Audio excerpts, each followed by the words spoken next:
Oke guys, assalamualaikum warahmatullahi wabarakatuh. Jadi pada kesempatan kali ini kita bakal bahas tentang Mapel SKI bab 2 yang membahas tentang kerajaan-kerajaan Islam di Indonesia. Nah, berikut ini adalah kerajaan-kerajaan Islam yang ada di Indonesia. Oke, next kita mulai aja dari kerajaan yang pertama, yaitu Kerajaan Banten. Nah, peletak dasar sekaligus raja pertamanya yaitu Maulana Hasanuddin. Puncak kejayaannya ada pada Sultan Ageng Tirtayasa. Beliau berhasil memajukan perdagangan Banten. Politik Sultan Ageng terhadap VOC sangat keras dan bandar perdagangan dan pusat penyebaran agama Islam. Nah, yang berikutnya ini adalah kehidupan ekonomi dan sosial budayanya. Nah, kehidupan ekonominya itu letak yang sangat strategis dalam lalu lintas perdagangan. Jatuhnya Malaka ke tangan Portugis sehingga para pedagang Islam tidak berdagang dengan Malaka tapi langsung menuju Banten. Mempunyai bahan ekspor lada, banyak dikunjungi pedagang Arab, Gujarat, Persia, Turki, Cina dan sebagainya serta mata uangnya kasya. Kalau kehidupan sosial budayanya, kehidupan masyarakatnya berlandaskan hukum Islam tapi sudah diakulturasikan dengan budaya setempat. Nah, seni budaya Islam ditemukan pada bangunan masjid Banten, yaitu Tumpang 5 dan bangunan gapura-gapura. Susunan istananya juga menyerupai istana raja di Eropa. Nah, berikutnya ada Kerajaan Mataram Islam. Nah, Kerajaan Mataram Islam ini pusat kerajaan ada di Kota Gede.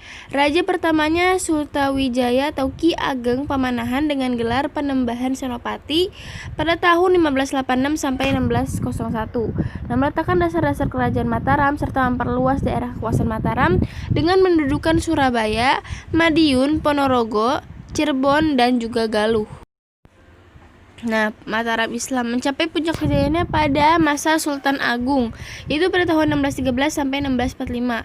Pengganti Sultan Agung ada Amangkurat I, II, III, Pangeran Puger atau Susuhunan Pakubuwono I dan terjadi konflik.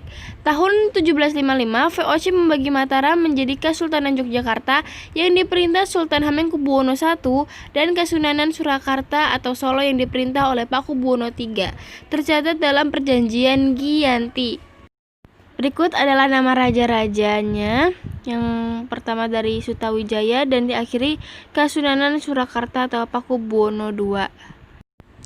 Nah, kehidupan sosial budayanya yang pertama mendirikan keraton baru di Kartasura, yang kedua memperkuat militer, yang ketiga mengembangkan kesenian atau pertukangan, membangun komplek pemakaman raja-raja Mataram di Imogiri, lalu kalender Jawa diganti dengan kalender Hijriah. Ibu kota Mataram memiliki ciri khas berarsitektur gaya Islam. Letak keraton dekat dengan masjid dan dikelilingi benteng. Di luar benteng dibuat parit yang berfungsi sebagai barikade pertahanan dan kanal. Terus ada sastra berkembang pesat serta menggantungkan kehidupan ekonominya pada hasil pertanian.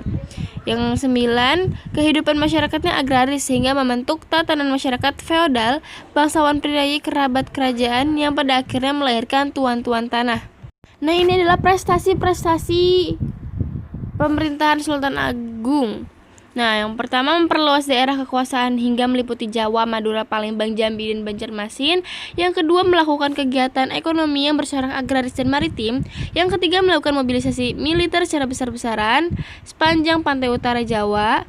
Yang keempat mengubah tahun Jawa Hindu atau Saka dengan tahun Islam atau Hijriah sejak tahun 1633. Lalu beliau menyusun karya sastra yang terkenal yaitu Sastra Gending. Lalu menyusun kitab UU baru yang disebut Surya Alam atau perbantuan antara hukum Islam dan adat istiadat Jawa. Dan yang ketiga ada Kerajaan Goa dan Talo. Nah, ibu kota Goa adalah Makassar atau Ujung Padang. Secara geografis berada di daerah semenanjung barat daya Sulawesi. Merupakan kerajaan maritim dan sebagai penghasil rempah-rempah. Raja pertamanya Sultan Alauddin dan Karaeng Matowaya atau Sultan Abullah. Nah, mencapai puncak kejayaannya pada masa pemerintahan Sultan Hasanuddin dan mendapat julukan ayam jantan dari timur. Nah, Sultan Hasanuddin digantikan oleh putranya Mapasombat tapi akhirnya dikuasai Belanda. Secara ekonomi memiliki kekuatan maritim yang sangat tangguh dan sebagai penguasa jalur pelayaran timur Nusantara karena didukung oleh teknologi dan pengetahuan tentang pelayaran perkapalan serta gudang penyimpanan dan pelabuhan penyaluran rempah-rempah dari Maluku. Nah, berikut ada kehidupan sosial ekonominya. Yang pertama dikenal sebagai pelaut ulung dan pembisnis transportasi yang digunakan adalah kapal pinisi dan lambo. Hak monopoli dagang yang dilakukan Belanda tidak mempengaruhi sifat usaha dagang mereka yang mempertahankan nilai-nilai Islam.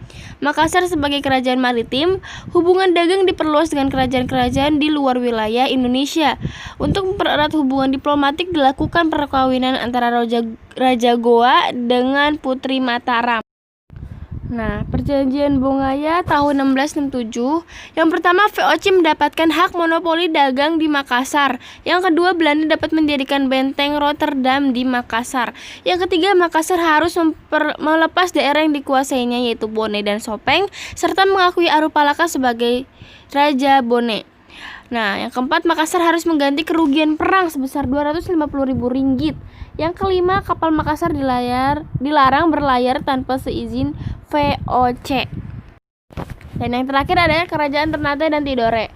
Nah, terletak di sebelah Pulau Halmahera dan diliputi Kepulauan Maluku dan sebagian Papua. Terbentuk oleh 5 yaitu Ternate, Obi, Bacan, Seram, dan Ambon. Nah, terjadi persaingan antara Portugis atau Ternate dengan Spanyol atau Tidore. Portugis mendirikan benteng Sao Paulo sehingga terjadi konflik dengan Sultan Hairun dan terbunuh pada tahun 1570. Sultan Babulah penggantinya dan berhasil mengusir Portugis pada tahun 1578. Nah, Sultan Babulah ini mendapat julukan Tuan dari 72 pulau. Kedatangan Portugis dan Belanda, beberapa wilayah Maluku menjadi pusat penyebaran agama Katolik dan Kristen. Karya seni bangunan yang terkenal dari Maluku adalah Istana Sultan Ternate dan Masjid Kuno. Nah, ini adalah raja-raja yang pernah berkuasa. Yang pertama ada Sultan Zainal Abidin pada tahun 1486. Yang kedua ada Sultan Tabarij, gelarnya Sultan Sirullah pada tahun 1500.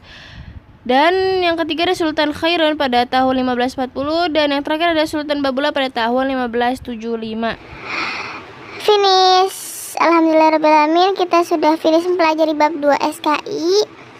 Jadi semoga videonya bisa dipahami dan bisa bermanfaat. Sekian dari saya. Wabillahi taufiq wal hidayah. Wassalamualaikum warahmatullahi wabarakatuh.